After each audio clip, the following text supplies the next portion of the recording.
India TV YouTube channel को subscribe करें और बेल आइकन दबाएं। इस वक्त दिल्ली के मुख्यमंत्री अरविंद केजरीवाल लाइव हैं। हम लोगों ने अनलॉक करने की प्रक्रिया शुरू की थी। ये ज़रूरी है कि अगर कोरोना की स्थिति बेहतर हो रही है तो अर्थव्यवस्था को वापस पटरी पे लाना भी बहुत ज़रूरी है। पिछले हफ्ते हमने कंस्ट्रक्शन वर्कर्स और फैक्ट्री ये दो सेक्टर्स खोले थे। पिछले एक हफ्ते से कंस्ट्रक्शन एक्टिविटीज़ और फैक्ट्री दोनों खुले हुए हैं, लेकिन कोरोना की स्थिति अभी कंट्रोल में है। पिछले 24 घंटे में लगभग 400 के करीब केस आए हैं। 500 से भी कम हो गए अब केसेस। 400 के करीब केसेस आए हैं और 0.5% के करीब पॉजिटिविटी बची है, संक्रमण दर बची है। तो स्थिति काफ़ी कंट्रोल में है और भगवान करे ऐसे ही कंट्रोल में रहे।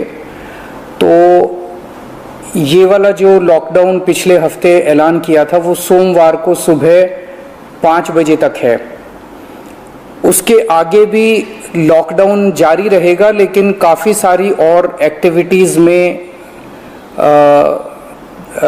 रियायत दी जा रही है, उनको खोला जा रहा है। एक तो जितने बाज़ार हैं, मॉल्स हैं, उनको खोला जा रहा है ऑड इवन के बेसिस पे, कि आधी दुकानें एक दिन खुलेंगी, आधी दुकानें दूसरे दिन खुलेंगी, आधी दुकानें एक दिन, आधी दुकानें दूसरे दिन। 10 बजे से सुबह 10 बजे से शाम को 8 बजे तक दुकान नंबर के हिसाब से, ऑड इवन के हिसाब से दुकानें खोली जाएंगी।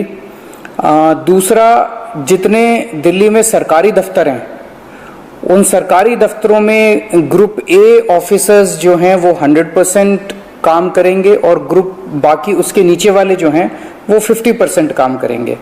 लेकिन जो एसेंशियल सर्विसेज में काम करने वाले कर्मचारी हैं वो 100% काम करेंगे और हर एचओडी डिसाइड करेगा कि किसको एसेंशियल सर्विस कहना है और किसको 50% करना है और किसको 100% करना है। जितने प्राइवेट ऑफिसेज हैं उन सभी प्राइवेट ऑफिसेज में 50% मैन पावर के साथ वो खोले जा सकते हैं और लेकिन कोशिश करेंगे कि ज़्यादा से ज़्यादा लोग वर्क फ्रॉम होम करें और अपने प्राइवेट ऑफिसेज कोशिश करें अपने टाइम को स्टैगर करने की, कि ताकि सब लोग एक साथ सड़क पे ना आए। दूसरी चीज़, जो स्टैंड अलोन शॉप्स हैं और जो एसेंशियल सर्विसेज प्रोवाइड करने वाली शॉप्स हैं वो ऑड इवन के बेसिस पे नहीं, वो रोज खुलेंगी। दिल्ली मेट्रो 50% कैपेसिटी के ऊपर चालू की जा रही है और ई कॉमर्स के जरिए जो सामान बेचने की प्रक्रिया है वो चालू रहेगी। तो मोटे मोटे तौर पे ये चीज़ों की रियायत दी जा रही है और मैं उम्मीद करता हूं इसके बाद देखेंगे कि आने वाले हफ्ते के अंदर भी कोरोना की स्थिति अगर काबू में रही तो और कई सारी एक्टिविटीज़ को फिर उसके अगले हफ्ते खोलेंगे। थर्ड वेव कहा जा रहा है, एक्सपर्ट्स कह रहे हैं कि थर्ड वेव आएगी। कब आएगी, कितनी भयावह होगी, इसके बारे में किसी को कोई जानकारी नहीं है।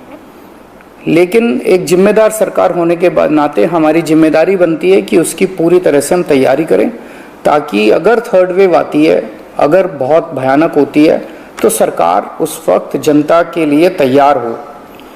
इसकी तैयारियां पूरे जोर शोर से दिल्ली सरकार के अंदर चल रही हैं और कल लगभग 6 घंटे तक मैंने 2 अलग अलग मीटिंग ली, एक्सपर्ट्स के साथ बात की, जिन ऑफिसर्स ने अभी कोरोना के दौरान काम किया था उनके साथ बात की। हमने 2 कमिटीज़ बनाई हैं, उन दोनों कमिटीज़ के साथ मैंने बहुत डिटेल में चर्चा की। एक चीज़ हम लोगों को ये तय करनी थी, इस बार कोरोना की जो पीक आई थी, मतलब एक दिन में मैक्सिमम कितने केस आए, लगभग 28,000 के करीब केसेस आए थे एक दिन में, 22 या 23 अप्रैल के आसपास। अगली पीक कितनी हो सकती है, तो ये तय किया गया कि अगली पीक 37,000, एक्सपर्ट्स के साथ बात करके, ऑफिसर्स के साथ बात करके, सबके साथ बात करके, कि 37,000 पीक मान के इसकी तैयारी शुरू की जाए। इसका मतलब ये नहीं है कि अगर इससे ज़्यादा की पीक आएगी तो हम तैयार नहीं हैं, हम उसके लिए भी तैयार हैं। लेकिन एक तरह से 37,000 के बेस के ऊपर अगर हम तैयार हो गए तो फिर अगर उससे भी कहीं ज़्यादा पीक आती है तो उसकी भी तैयारी हम लोग, उसकी भी, अगर 37,000 की तैयारी हमारी है तो फिर मान लीजिए और ज़्यादा आती है तो उसकी तैयारी तो होगी, उसके लिए हम ज़्यादा तैयार हो पाएंगे। तो 37,000 को एक तरह से बेस माना जा रहा है। 37,000 की पीक की तैयारी के हिसाब से अब सारे कैलकुलेशंस किए जा रहे हैं कि अगर 37,000 की पीक आती है तो कितने बेड्स की ज़रूरत पड़ेगी, कितने आईसीयू की ज़रूरत पड़ेगी, कितने उसमें से बच्चों वाले होने चाहिए, कितनी ऑक्सीजन की ज़रूरत पड़ेगी, ये सारी चीज़ें, अब कितनी दवाइयों की ज़रूरत पड़ेगी, ये सारी चीज़ें अब कैलकुलेट की जा रही हैं। एक पीडियाट्रिक टास्क फोर्स अलग से बनाई गई है। वो पीडियाट्रिक टास्क फोर्स ये तय करेगी कि जितने हमारे ऑक्सीजन बेड्स होंगे उसमें से कितने बच्चों के होने चाहिए, जितने आईसीयू बेड्स होंगे उसमें से कितने बच्चों के होने चाहिए। जो बच्चों के होंगे उसके लिए फिर अलग किस्म का सारा इक्विपमेंट होगा, उसका अलग किस्म के मास्क होंगे, अलग किस्म का ऑक्सीजन का मास्क होगा, उसकी सारी चीज़ें अलग होंगी। वो पीडियाट्रिक टास्क फोर्स बना दी गई है कल, वो अलग से अपनी तैयारी करके अपनी रिकमेंडेशंस देगी। इस बार ऑक्सीजन की बड़ी कमी हुई थी और ऑक्सीजन की कमी की वजह से हम लोगों ने देखा कि कई बार ऐसे हुआ था जब ऑक्सीजन बेड्स नहीं मिले थे, ऑक्सीजन के लिए काफ़ी संघर्ष करना पड़ा था। अल्टीमेटली अपने को सुप्रीम कोर्ट के इंटरवेंशन के बाद केंद्र सरकार के सहयोग से अपने को ऑक्सीजन मिली, लेकिन जब तक ऑक्सीजन नहीं मिली तब तक दिल्ली में त्राही मच गई थी। अगली वेव अगर आती है तो हम नहीं चाहते कि इस तरह की दिल्ली के अंदर त्राही मचे, तो ये तय किया गया, इसकी तैयारी शुरू कर दी गई। 420 टन ऑक्सीजन की स्टोरेज कैपेसिटी तैयार की जा रही है।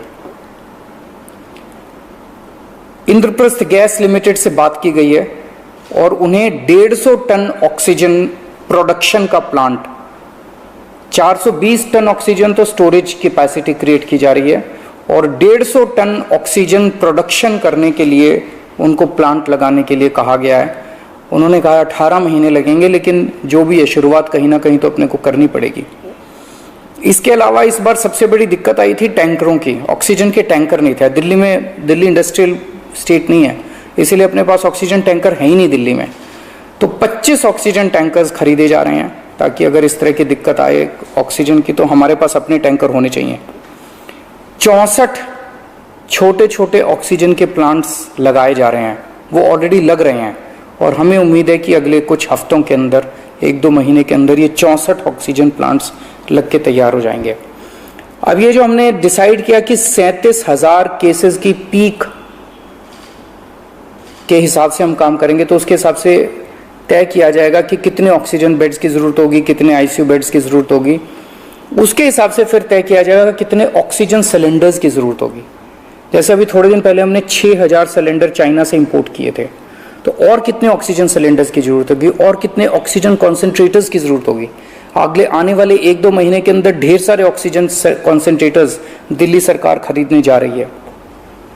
दवाइयों को लेकर 2 अहम निर्णय किए गए। एक तो ये कि इस वेव में ये देखा गया कि व्हाट्सएप खूब तेजी से, व्हाट्सएप के ऊपर दवाइयाँ खूब तेजी से प्रिस्क्राइब की जा रही थी और उसके ऊपर मतलब बात फैल जाए कि ये दवाई बड़ी अच्छी है तो पूरे समाज के अंदर, पूरे शहर के अंदर, पूरे देश के अंदर उस दवाई की अफरा तफरी मच जाती है। तो एक डॉक्टर्स की और एक्सपर्ट्स की टीम बनाई जाएगी। अगर किसी दवाई की डिमांड होती है तो वो डॉक्टर्स एग्जामिन करके बताएं कि इस दवाई से कोरोना में फायदा होगा कि नहीं होगा। अगर डॉक्टर कहते हैं होगा तो सरकार उस दवाई को मुहैया कराने की कोशिश करेगी, और डॉक्टर अगर कहते हैं कि ये दवाई बिल्कुल बेकार है, इससे कोरोना में कोई फायदा नहीं होगा और लोग इसके पीछे भागना बंद करें, तो जनता को उसके बारे में जागरूक किया जाएगा कि इस दवाई के पीछे भागना बंद कीजिए। एक ये। दूसरा, जो इम्पोर्टेंट दवाइयाँ हैं उनकी लिस्टें बना ली गई हैं, उसका कितना बफर, कितना स्टॉक चाहिए होगा उतना बफर स्टॉक क्रिएट किया जाएगा। एक्सपायरी डेट्स किस दवाई की कितनी है, एक्सपायरी डेट्स को ध्यान में रखते हुए उन सभी दवाइयों का बफर स्टॉक क्रिएट किया जा रहा है ताकि अगर जरूर, और प्राइवेट अस्पतालों के भी आदेश दिए जा रहे हैं कि वो भी अपने बफर स्टॉक्स इस तरह से तैयार रखें ताकि अगर महामारी आती है तो हम उसके लिए तैयार रहें। इसके अलावा 2 जीनोम सीक्वेंसिंग लैब्स बनाई जा रही हैं LNJP हॉस्पिटल में और ILBS में, ताकि हमें भी पता रहे कि दिल्ली के अंदर जो भी वेरिएंट आ रहा है वो वेरिएंट कौन सा वेरिएंट है, पुराने वाला है या कोई नया वेरिएंट आ गया है, और हमें इस बारे में क्या एहतियात बरतने की ज़रूरत है हम एक्सपर्ट से पूछ सकते हैं। तो ये बहुत सारी चीज़ें कल चर्चा हुई, ये कुछ चीज़ें मैंने आपको बताई हैं और आपको यही आश्वासन देना चाहता हूँ कि आपकी सरकार पूरी तरह से 24 घंटे लगी हुई है इसमें। मैं उम्मीद करता हूँ कि अब कोई तीसरी वेव नहीं आनी चाहिए, उसके पहले हम कोशिश करेंगे अपने लोगों को वैक्सीनेट कर दें, लेकिन अगर तीसरी वेव आती है तो लोगों को तकलीफ नहीं होनी चाहिए, इसके बारे में हम पूरी कोशिश करेंगे। नमस्कार। महिलाओं वाला जो है, और इस वक्त की बड़ी खबर आपको बता दें, दिल्ली के मुख्यमंत्री अरविंद केजरीवाल ने जानकारी दी कि व्हाट्सएप पर दवाइयों को लेकर जागरूकता भी फैलानी बहुत जरूरी है, और इसके अलावा कहां कहां पर कितनी ऑक्सीजन पहुंचाई जाएगी, कहां कहां पे ऑक्सीजन के लिए अगर यूं कहा जाए कि उसे डेवलप करने के लिए या अस्पतालों में पहुंचाने के लिए केंद्र की जरूरत है, उसके बारे में भी उन्होंने जानकारी दी। तीसरी लहर से पहले दिल्ली की सरकार की क्या है तैयारियां, अस्पतालों की क्या है तैयारियां, उस पर भी दिल्ली के मुख्यमंत्री अरविंद केजरीवाल ने पूरी जानकारी, पूरा खाका जनता के सामने रखा। तो बताया जा रहा है कि ये तीसरी लहर बच्चों के लिए बहुत खतरनाक है। ऐसे में बच्चों के जो स्पेशल वार्ड्स हैं उनकी तैयारियां की जा रही हैं। ऑक्सीजन की कमी दूसरी लहर के दौरान बहुत ज्यादा देखी गई, इसलिए जल्द 64 ऑक्सीजन प्लांट्स बनकर तैयार हो जाएंगे, ये कहना है दिल्ली के मुख्यमंत्री अरविंद केजरीवाल का। लेकिन दफ्तर और दुकानें कैसे खुलेंगी, अनलॉक का प्लान क्या होगा, ये आपको बताएंगे एक छोटे से ब्रेक के बाद। नमस्ते, मैं हूं मीनाक्षी जोशी। वीडियो और खबरों से अपडेट रहने के लिए India TV YouTube channel subscribe करें, बेल आइकन दबाना ना भूलें। जुड़े रहें इंडिया टीवी के साथ।